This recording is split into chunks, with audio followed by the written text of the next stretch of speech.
nome completo é Guilherme Dias Pereira, tenho 19 anos e moro em Santo André. De 0 a 10, meu nível de timidez era de 10. Eu tinha no máximo de 3 a 4 amigos na sala toda. Aí toda vez que eu pensava em falar com alguém, eu já começava a sentir aquele frio da barriga antes mesmo de dar o próximo passo. O Guilherme ele sentia nesses momentos em específico um calor no corpo, ele sentia enjoo e ele sentia um pânico. Ele tinha que sair dali de alguma maneira. Segundo uma pesquisa feita entre 2008 e 2009, em torno de 5 a 13% da população brasileira sofre de fobia social. Timidez é uma coisa que todo mundo tem, mas consegue se colocar nas situações. A fobia social ela vai além, ela prejudica a vida pessoal e profissional da pessoa. Então, nesse caso, né, precisa ser trabalhado, precisa ser tratado.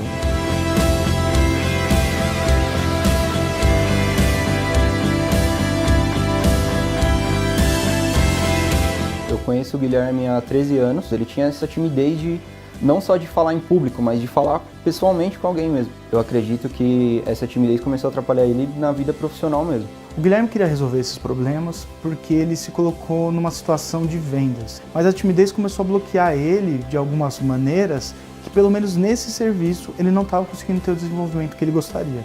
Mas minha mãe falava que eu era assim, quando eu falei pra ela que ia fazer venda, ela já me chamou de maluco. Essas primeiras vendas foi bem complicado. Vou falar que nem fui eu que vendi. Eu falava pra minha mãe, vamos lá visitar a avó. Aí ela falava, Gui, você não vai oferecer os produtos pra avó? Aí eu, vó, tô trabalhando com uns produtos muito bom aqui. Aí ela, é assim que se faz, vem cá. Ela que fazia, né? Era eu. Aí foi nisso que eu vi a necessidade de falar, de precisar melhorar minha timidez com as pessoas. O Guilherme recentemente tentou conscientemente resolver esse problema. Tem um calçadão em Santo André que tem vários comércios e muito movimentado. Mas ele falou, eu vou me propor a ir nesse calçadão e pelo menos conversar com uma única pessoa de lá. O resultado foi que eu fiquei cerca de mais ou menos 4 horas. Aí quando eu falei que eu ia conseguir, eu ia entrar numa loja, ia pedir para ver as coisas, eu parei na frente e a pessoa olhou para minha cara, tinha 4 atendentes, se eu não me engano, na hora. Olharam pra minha cara, eu fiquei meio paralisado assim, eu comecei a olhar pros lados, achando que todo mundo tava olhando em mim e simplesmente de lá fui direto pro ponto de ônibus e fui pra casa. O subconsciente, ele não entende bem o que é uma ameaça real ou imaginária. Então se você conscientemente fala, não vai acontecer dessa maneira, eu não acho que tem perigo, você talvez não consiga resolver esse problema, porque existem eventos que causaram esse comportamento. E se você não resolve esse evento dentro do subconsciente, talvez atitudes conscientes de mudança são mais difíceis. E foi nisso que o Guilherme esbarrou quando ele tentou fazer isso. Eu pesquisei várias formas de estar melhorando e mudando esse fato em mim. Aí eu pesquisava muito em YouTube. Em YouTube eu ouvia as auto-hipnose.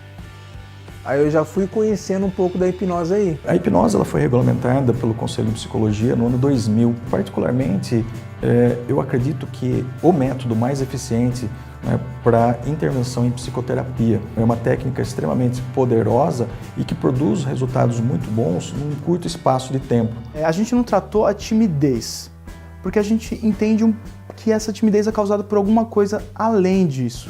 A gente foi diretamente à causa da timidez. Com o Guilherme em transe, eu aumentei o sentimento dele e ele voltou no momento que ele estava brincando com a priminha dele. E eu tinha um tio que ele ficava brincando, falando que eu tava namorando ela. Aí teve um churrasco que tava, tipo, a família toda, tava cheio de gente. Aí ele começou a falar que eu ia namorar a minha prima, ia se casar com ela. É uma coisa que eu já não ficava meio gostando do que tá falando. Aí todo mundo começou a falar junto. A criança não soube lidar com aquilo naquele momento. Isso causou um desconforto na criança.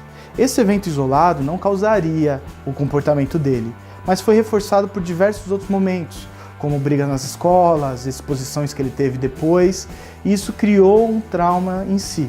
A sessão, ela foi um pouquinho demorada, se não me engano, foi 3 a 4 horas. A sensação, revivendo, foi bem surpreendente, porque tinha algumas coisas que eu lembrava, que eu já tinha passado.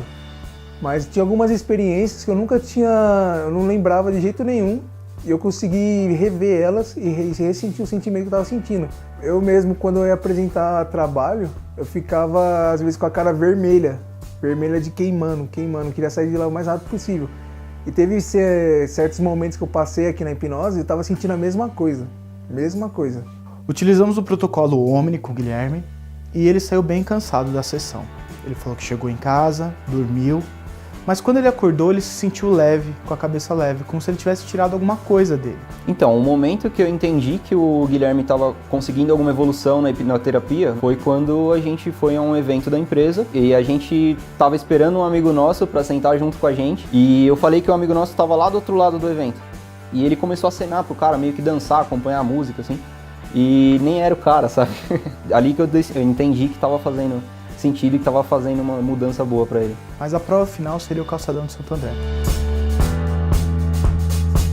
Aí eu fui botar a prova, pode dizer. Aí eu fui dar uma volta lá. E quando ele chegou lá, ele falou que ele conseguia andar normalmente. Aí tinha uns bancos lá que tinham uns idosos. E ele conversou com pessoas desconhecidas.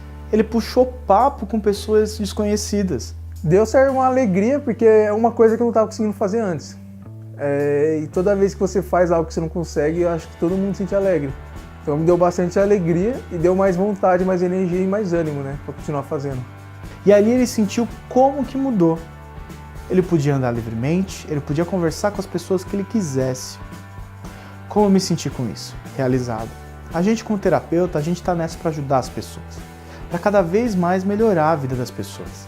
E quando você recebe um feedback desse, é recompensador, muito recompensador.